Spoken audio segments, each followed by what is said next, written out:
Okay, here's something that the guys wanted me to check out. Let's look at the description real fast so I can get into this show. Young up and coming superhero goes to a school full of superheroes with each person having individual powers that makes them unique. However, the kid himself has no superpowers but does have a role model that is an all-American superhero known for his wondrous techniques and great strengths. He's also accompanied by several different nerdier and quite odd and unique sidekick friends that stick with him, and a bully that is able to use combustible flames. How will this kid be able to survive the world of superheroes in the high school? Ah, here it is. Oh, never mind, never mind. If this is the one. Well, time to do the impressions of My Hero Academia.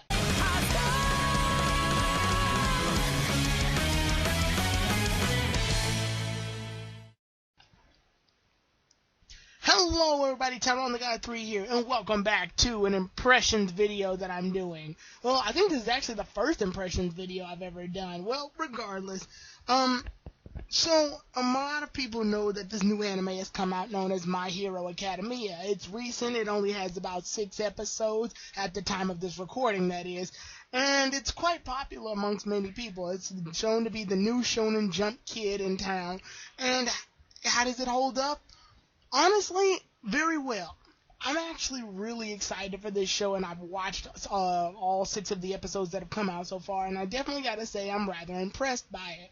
My Hero Academia does a really good job of showing off how well each of the characters are utilized, and it definitely shows a really great plot. Although I did make a joke about it, the plot to this does seem rather similar to the movie Sky High, although I don't think it was purely intentional. Okay, maybe it was a little intentional. I mean, come on, the bully uses explosives. Anyway, My Hero Academia is definitely an interesting show because of this. And I won't give away spoilers since this is we're at the time of this recording only at 6 episodes in, so I'm going to try my best to say this description without any spoilers. While I gave the brief joke of it at the beginning, there is a kid named Izuku Midoriya who is looking up to all of the superheroes and always dreamed to be a hero. His job is to go to the UA's high school full of superheroes so that he can learn how to be a superhero, or at least a professional one. That way he can go off into the world. Each of the citizens in this world has a superpower, but only some of them use their superpowers for good, while others not so much. Because of this, it takes more than just superpowers in order to be a superhero. You need to have the right attitude, the right stance, the right costume, the right everything. And Izuku Midoriya is no exception. However, there's one small thing that separates Izuku from every citizen in the entire world.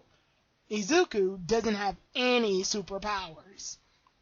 Yeah, he's one of the rare few that just wasn't gifted with superpowers, and because of this, he's known as the laughingstock throughout most of middle school, and as he graduates to UA's high school, he slowly learns that he does have the potential to become a hero thanks to his big, I guess you can say, role model, All Might, which is basically the best superhero out of this entire world of superheroes.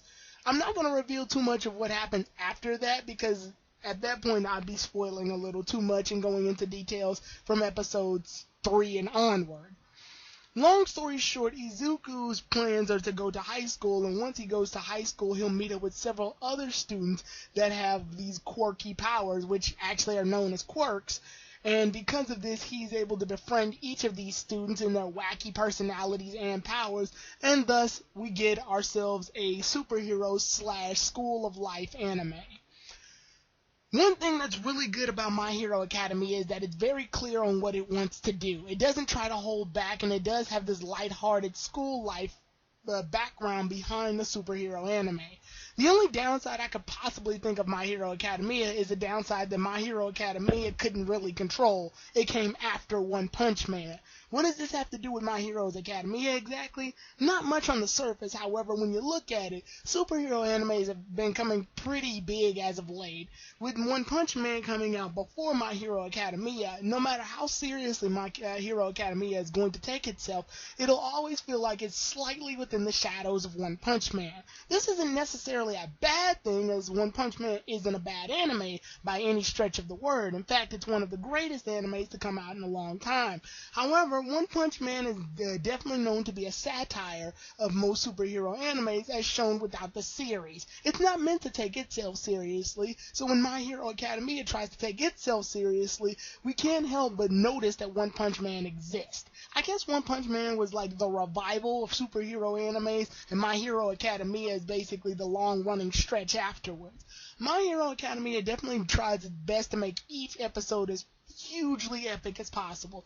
Even something as mundane as Izuku training in order to become a hero becomes a lot more exciting to watch just due to the ending results. The episodes have this sort of formula to them where it has a huge build-up and then a huge ultimate climax for each episode, and then comes to either a cliffhanger at the end of one episode, or it just plain ends on a good note for that episode. The reason that this formula works so well in the beginning is that you need a strong beginning in order to draw audiences in, and this show definitely does not hold back when it comes to strong beginnings.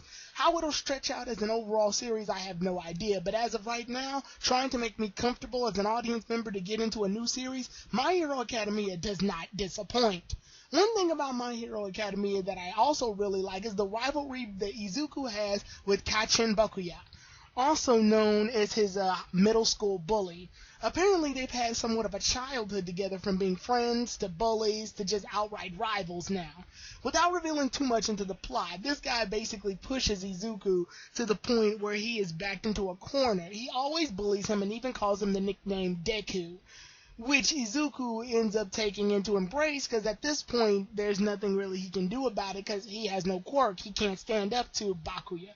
Without revealing too much, there are some things that make this rivalry even more interesting later on in the future when you watch further episodes, but as a start, the show does a pretty good job of trying to introduce both of these characters, and the show makes no attempts to hold back what these characters' roles will be later on in the future. That's another thing about My Hero Academia that kind of sets it back, but at the same time doesn't hold it back too much. The heroes in this series, or the characters if you will, are very predictable. Not too predictable, but they are predictable enough. You have the one student that's always following the rules and over-examines things way too much. The ditzy girl that's always lighthearted and doesn't look through the bad side of things but is overly active and positive. And then you've got some of the kids with the weird powers or weird traits, or some of them just resort to as one running gag. Then you've also got the teachers. Since this is an academia, after all, you're going to have your unique teachers. I have a feeling that this show is not going to hold back on all of the different weird teachers that take place within the series, because it's already shown that it's had some pretty weird teachers itself. Now let's look at the main superhero that Izuku looks up to, All Might.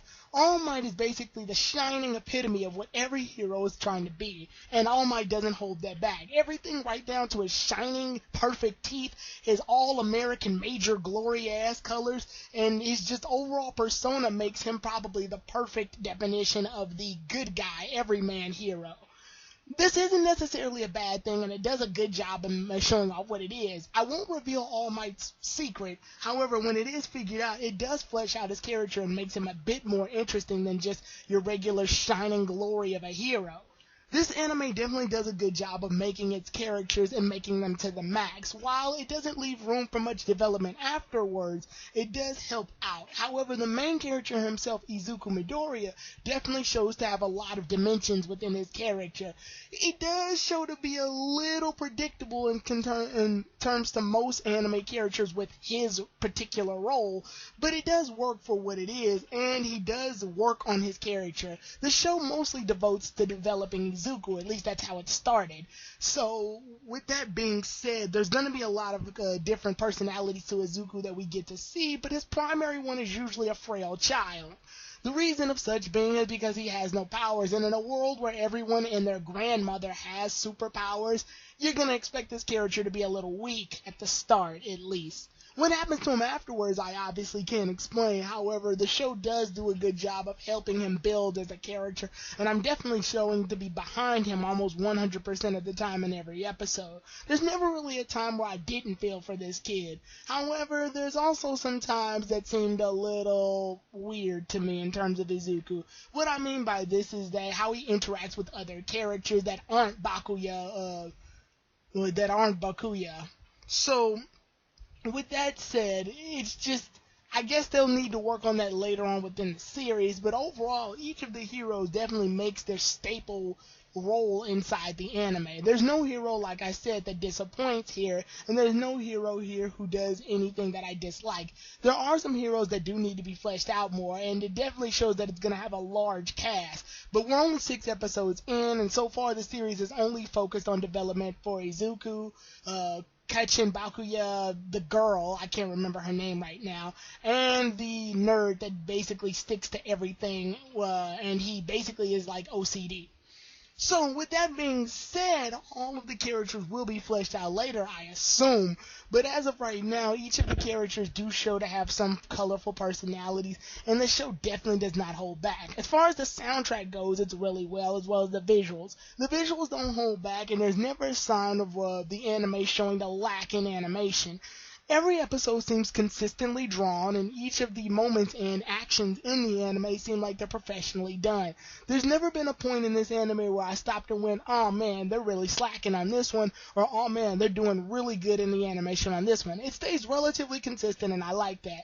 I like that a lot more than other animes that have good animation one episode but bad animation the other. I would rather them have consistently mediocre or consistently average animation rather than bad animation one day and good animation the next. Overall, like I said, this is a really good use of animation and visuals in terms of music as well. The backstory and the plot, like I said, are really well done, and the series does not hold back in gaining character development. That's one of the things that it focuses on the most. In terms of school life anime, there's only been a few parts that have shown some real good school life moments, but I'm sure once My Hero Academia gets comfortable, they will wind up doing some school life kickback things, and I'm looking forward to those as well as the hardcore action sequences. It seems that this show doesn't hold back in terms of animation, so the action sequences are going to look really cool.